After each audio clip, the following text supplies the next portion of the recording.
In most cases, Poviss and Kovir are seen as almost a single kingdom, and they technically are now, although this was not always the case. And that is not surprising given their many similarities, like their chilly weather and short summers in general, although the most obvious ones, of course, are their extraordinary wealth and political neutrality. But how did these kingdoms come to be? Surely the great leaders of old would have seen these immensely rich lands and done everything within their powers to gain control over them. Especially Kovir is noted as the richest kingdom in the world. Well, said great leaders of old did in fact take hold of the rich north. It simply wasn't rich yet at the time. At least no one knew it was going to be. When humans landed on the shores of the soon-to-be northern kingdoms, they went about dividing it in much the way we still see to this day. Kedwen, Redania, and so on. And Redania eventually saw fit to take the northern lands for their own. So too, Kovir and Poviss. However, no one really liked the northern lands. In fact, very few were interested in the going-ons in those lands in the first place. It was a no-man's land, essentially, with a Redanian stamp on it nonetheless. And because no one wanted to bother with it, King Radovid I, later called the Great, decided that he would use those nasty lands to get rid of his brother, Jarl Troyden. Troyden, you see, was not exactly a crown jewel of Redania himself. He was known as a lewd and beastly character. He was decidedly loathed by the court and the people of Redania, and so, in an effort to free his own lands of such a character, Radovid decided to name Troyden Prince Troyden of Kovir, the furthest away place he could think of. And so, Troyden left for Kovir. But because no one, and I mean really no one, wanted to deal with Troyden at all in any capacity, a few exceptions were made for this new princedom of Troyden. Kovir would not bear any feudal obligations or duties. They wouldn't have to take the ceremonial feudal oath, and the members of House Troyden were most certainly not allowed to partake in any ceremonies celebrating state holidays, nor were they ever allowed to come to Tretogor, ever. No Koviran would ever have to serve in the Redanian army either, and the throne of Kovir would be inherited exclusively by the House of Troyden. They did, however, have to make a pledge of no interference, because really no one wanted to deal with them. So what this entire exception meant was that Kovir was essentially already its own independent kingdom. They weren't allowed to be in Redania or to send Redanian troops, and they didn't have to pay anything, not a single farthing. Partially, no doubt, because at the time, Kovir really was nothing but grey rocks, essentially. The fiefdom couldn't afford to pay anything even if it wanted to. In name, Kovir was still very much a part of Redania, however, so even though no one at all was interested in what was happening in the north, news about small conflict between Kovir and some smaller northern rulers would reach Redanian ears. Alliances and wars with Hengforce, Malior, Craden, Talgar, and other lands with complicated names. Lands were taken and assimilated, unions were struck, and so on. Redania wasn't interested in this news, but others were. Warriors and adventurers, thrill-seekers and the like. People looking to plunder and fight. From as far away as Sintra and Rivia they traveled, though mostly citizens from Redania and Kedwen. Entire cavalry squadrons came to Kovir, including a young lass named Aideen, the illegitimate daughter of the Kedwenian monarch at the time. Things had gone so far that rumors started sprouting about a possible annexation of the north by Kedwen. Some Redanians even called for an armed intervention. But the Redanian crown still wasn't interested, and as far as they were concerned, the crown owed Kovir nothing, as Kovir owed nothing to the crown. So why would they help them fend off the Kedweni invasion? However, there would be no Kedweni invasion. Rumors turned out to be just rumors, and in the meantime, Kovir and Poviss had emerged stronger and more powerful from those small wars they'd been waging with their difficult-to-pronounce countries. But not only that, Kovir and Poviss's export market had begun to grow too. The joke had always been that Koviri lands only had sand and seawater to export. I'm sure Koviri and Poviss merchants were cackling hysterically at said jokes still as they monopolized the world's glass and salt markets. And yet still, Redania, and indeed most of the north, took no interest in the blooming northern lands. Witty sayings such as "go to Poviss" or the paths clear to Kovir, and go mouth off in Poviss were still uttered often to individuals one disliked, and eventually the said individuals noted that, yes, indeed, the path is quite clear to Kovir, and mouthing off in Poviss sounded like a solid enough strategy. Thus, a second wave of emigration set off for the north. Of course, no one with established jobs cared much for moving shop and starting over in Kovir and Poviss, which meant that these fresh new immigrants were in large part troublemakers and misfits, but also scholars willing to try out new theories that weren't accepted in the rest of the northern kingdoms, technicians and constructors who believed that they could in fact create these new, fanciful machines invented by the scholars, sorcerers who didn't think using magic to erect breakwaters was a sacrilegious offense, and merchants who loved to take risks. Farmers, stock breeders, miners, geologists, everything and everyone moved to Kovir to try their luck. The miners and geologists especially were quite successful in their endeavors, because beneath the sandy wastes was a wealth of iron ore, silver, nickel, lead, tin, zinc, copper, titanium, platinum, everything and anything one could possibly want for. Kovir had it, including gold. Mountains of gold. Until eventually only Mahakam surpassed Kovir in iron ore delving, and more than 80% of the world's gold came from Kovir. Kovir and Poviss were rich. In fact, rich doesn't even begin to describe their wealth. They were richer than the richest kingdom, and what they couldn't produce themselves, they simply bought. They traded with the whole world and wished to grow even bigger. But then King Radovid III took the throne of Redania. This king, also called Rufus, immediately realized that Redania had not earned a single farthing off their Koviri fiefdom. Why was that? It was time, he decided, that Kovir started to pay the Redanian crown their share of coin. To his delight, an opportunity to squeeze some of said coin out of Kovir would soon present itself.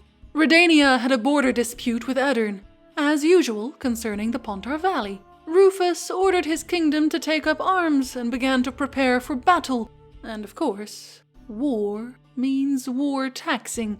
He called it the Pontar Tithe.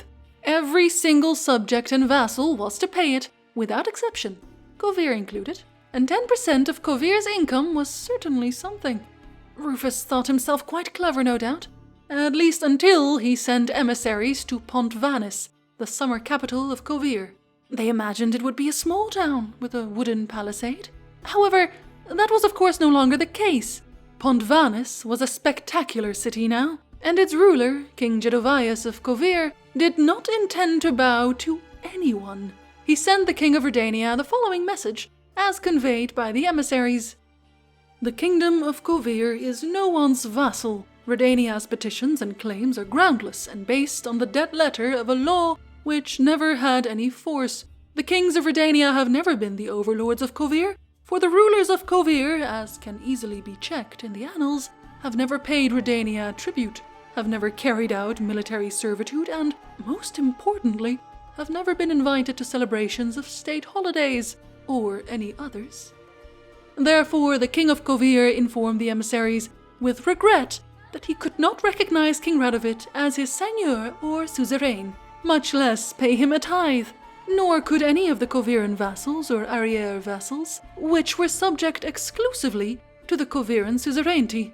In short, let Redania mind its own business and not stick its nose into the affairs of Kovir, a sovereign kingdom.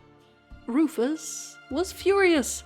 So furious, in fact, that he decided to involve Kedwin and Temeria in his little dispute as well. Together, they levied ridiculous taxes and fees around right of storage. Koviri merchants were running into trouble constantly when trying to sell things in the south, and those coming towards Kovir to sell faced the same nonsense. And even when Kovir shipped by sea without docking, Redania still demanded they pay a heavy fee. Koviran ships, naturally, didn't want to pay, and only those who didn't manage to escape eventually did. To no one's surprise, this eventually led to more serious trouble. A Redanian patrol craft had tried to arrest a Koviran merchant. 2 Koviran frigates appeared and set the patrol craft ablaze. Deaths followed. This had finally crossed a line. King Radovid III had had enough. He sent a Redanian army 4,000 strong across the river Bra, alongside a Kedweni force that invaded Caingorn. It took but a week for only 2,000 surviving Redanians to return, and the few survivors from Kedwen to turn tail as well. Because Redania had never truly been interested in news from the north, they hadn't realized that Koviri wealth bought more than fancy words.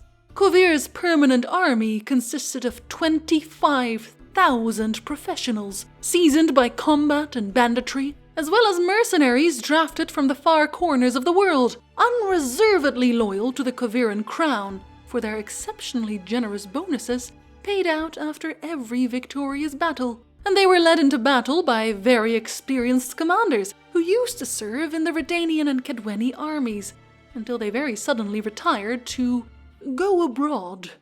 By now, Rufus had realized that this may be more trouble than he'd bargained for. The King of Redania calmed his people and King Benda of Kedwen, who was out for blood after his loss in battle, and instead initiated negotiations. Kovir agreed, and the disgraced losers were allowed to have a talk in Lan Exeter. The kings set sail, and once they came closer to the city, their mouths collectively dropped, of course, as they laid eyes on Koviri's soil for the very first time in their lives. Past the breakwaters extending into the sea, and the mighty fortress guarding the entrance to Pontvanis, past the many ports, shipyards and harbors, and the forest of masts and blinding white sails ready to dominate the seas, they eventually reached the Great Canal. Because Lan Exeter did not have streets, they had canals. All travel within the city would be over water, and so the kings crossed over into a galley that would take them to meet the rulers of Kovir. A galley decorated in scarlet and gold, depicting the Redanian eagle and Kedwenian unicorn. They would soon find out why. Their galley took them through Lan Exeter, where their mouths dropped ever further as they noted the beautiful buildings and colorful clothing of the population, though the houses were oddly narrow due to Kovirans paying taxes depending on how wide the front of one's house was. Eventually, they made it to the Ensenada Palace, the royal winter residence, whose entrance consisted of a damned long staircase of white marble, leading straight from the Great Canal to the main entrance of the palace. There to greet them were Jadovius, the king, and his wife, Gemma. "Dear uncle," Jadovius greeted Radovid. "Darling grandfather," Gemma smiled to Benda. Jadovius was of course a descendant of the late Radovid I's brother, Troidan, and Gemma was a descendant of Aedin, daughter of the kings of Ardcareg. And this was the only kind of pleasantries that were exchanged, because during the negotiations, the royal couple of Kovir gave not an inch to their far-removed kin. They stated their demands, and the kings of Redania and Kedwen simply agreed, and signed the treaty that would later be called the First Exeter Treaty. Kovir would be a free, sovereign, autonomous, and neutral kingdom. As a gesture of good faith, even though they really didn't need to do so, the royal Koviri couple allowed Radovid and Benda a small favor. During his lifetime, Radovid would, in official documents, still hold the title of King of Kovir and Poviss, and Benda the title of King of Caingorn and Malior. And so it was that Kovir, Poviss, Malior and Caingorn became free to rule themselves. For 25 years, Jadovius and Gemma ruled, but the Troidan line eventually ended with their son, Gerard. Esteril Thyssen would now take the throne of Kovir, and he founded the House of Tyson. And it did not take long afore, through clever marriages, the kings of Kovir established blood ties to every single dynasty in the world. And even though these sorts of blood ties would in theory give them grounds to lay claim to several other thrones in the land, they never once interfered with the affairs of other kingdoms. Kovir is, and always will be, neutral. Kovir believed only in the sanctity of trade and profit. For this very reason, the northernmost lands are often used as a safe haven, a refuge for the downtrodden and the prosecuted. Mages especially tend to gravitate towards the truly free cities of the north.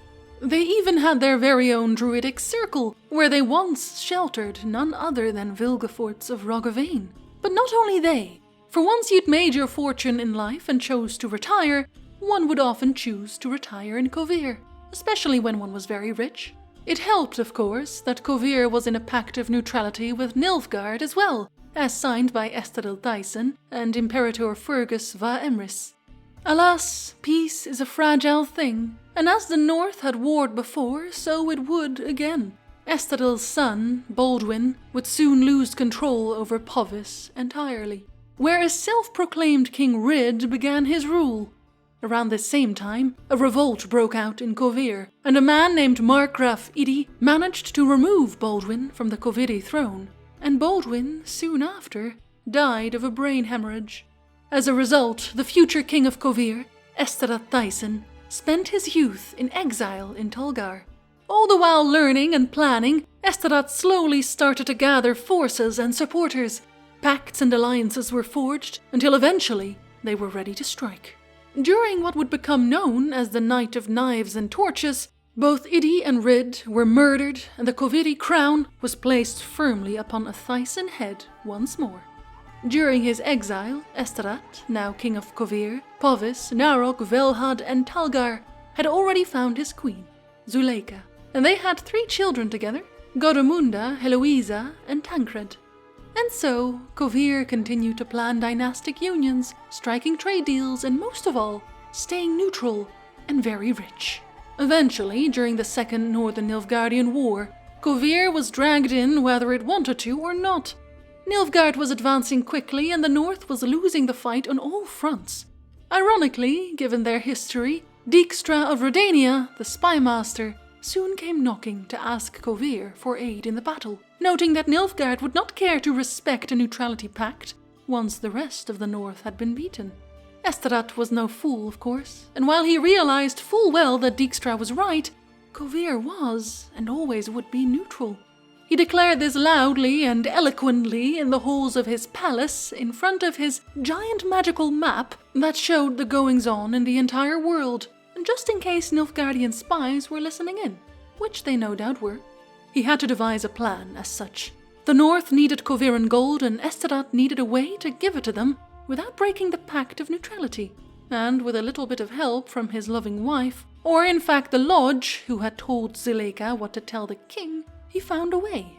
Instead of paying Redania in Koviran gold, he made the Hierarch of Novigrad pay out the sum of 1 million Byzants. And Estadath, in turn, had obtained this particular sum by selling his shares in the maritime trade companies being set up in Novigrad at the time. Hilariously enough, those same companies were set up with the active cooperation of Nilfgaardian merchants.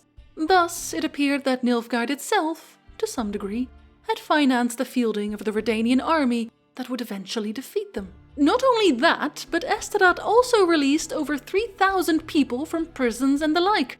Bandits, common criminals, and hired mercenaries. He issued pardons left, right, and center to anyone who wanted one, including the henchmen of the deposed King Rid and Idi.